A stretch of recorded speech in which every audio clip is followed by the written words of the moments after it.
reasonable thing to know for anybody considering the value of that and the objectivity and the trustworthiness of that research. And they sent me back, official envelope sealed by the National Institutes of Health, and in there were contained emails. And the emails that she had were emails of events that she was sponsoring with funded by Allergan Inc. Of meetings, and the emails contained statements of thank you for the conference. We had a wonderful time. It was a very enjoyable event. Yeah, they don't It had discuss absolutely cures. nothing to do with whether she was paid and is in fact on the payroll of Allergan Inc. Now it's not. And I said to her on the phone, Dr. Ludlow, it is Elias Zerhouni, who is he's the director of the National Institutes of Health, has made it perfectly clear that you, as a researcher, are allowed to have a dual relationship and to receive compensation and have a consulting relationship simultaneously with the National Institutes of Health. You can have a consulting relationship with an outside pharmaceutical company. It's not illegal. Why won't you answer the question of whether you receive compensation from Allergan Inc.? I can't answer your question.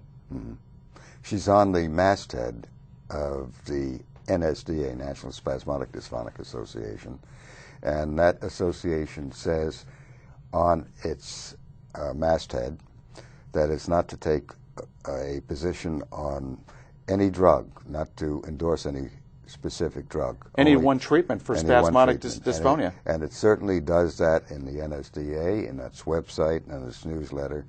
And apparently, those involved with the NSDA, they may be in violation of their charter. I think it's an interesting situation. The question is who will investigate and what's going on. But in this case, you sort of have the fox doing the investigation of the chicken coop.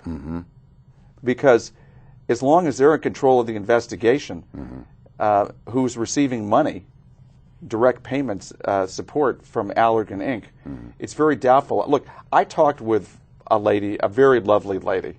I think you know this woman. And she told me, I mean, her name is Peggy Akins. Akins with an S. Akins. I met her. And she told me, I asked her, I said, what do you want Dr. Cooper to do? She says, I want him to stop reporting cures.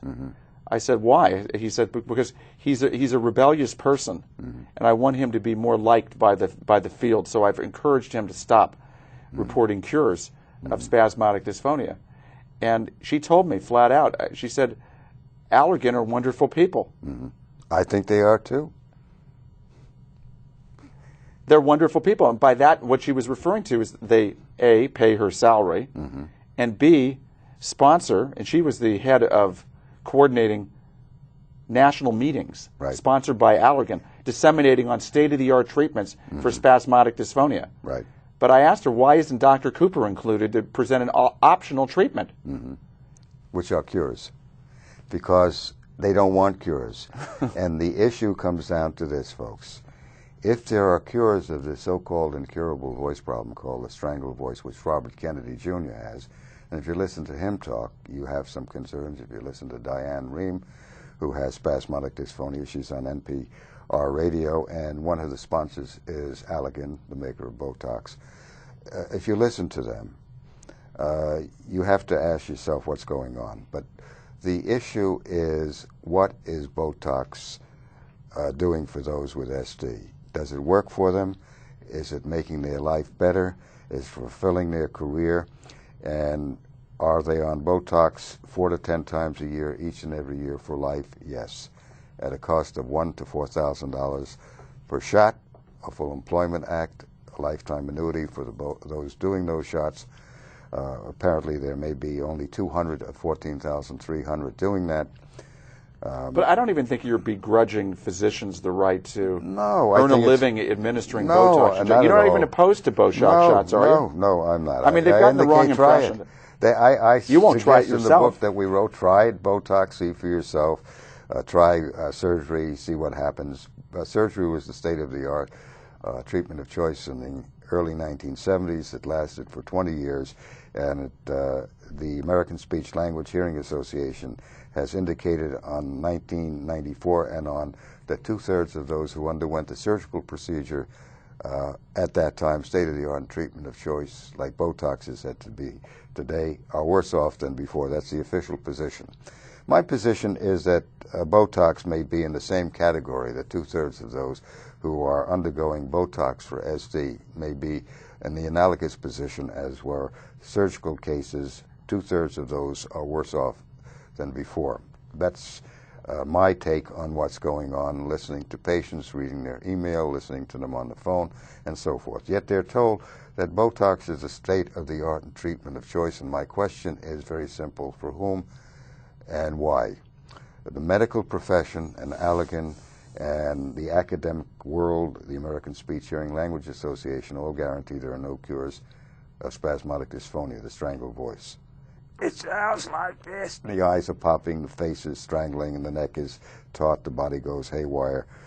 These people live a hellish life. I report cures of the condition. I don't guarantee cures. I report cures. All these entities, the establishment, guarantees there are no cures.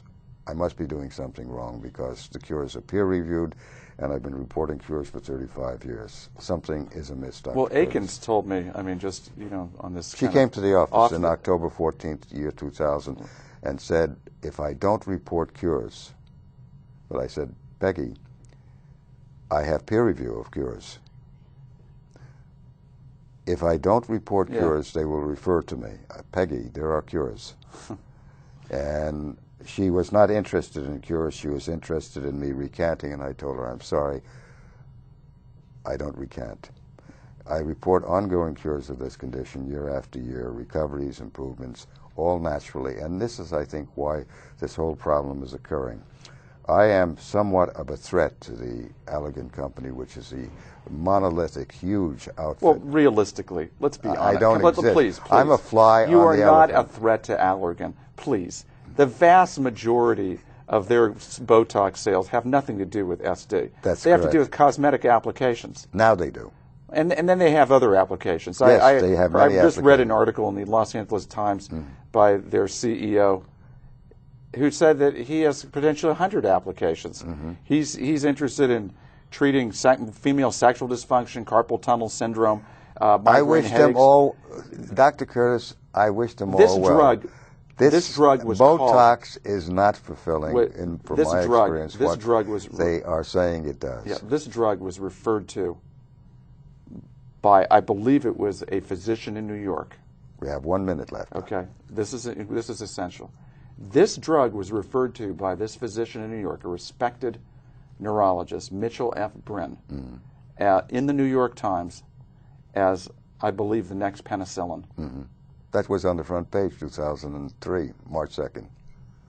And yet they're featuring a drug that is one of the deadliest toxins known to man that's been diluted in therapeutic doses that doesn't cure any condition that I'm aware of as the next penicillin. No, it's temporary, so it's ongoing, and that's what drug So companies what does that tell love. you about... Look, they want to do temporary. If the drug companies all cured problems, they'd be out of business. Dr. Curtis, conspiracy, reality, whatever it is, thank you for joining with me. I'm Mort Cooper.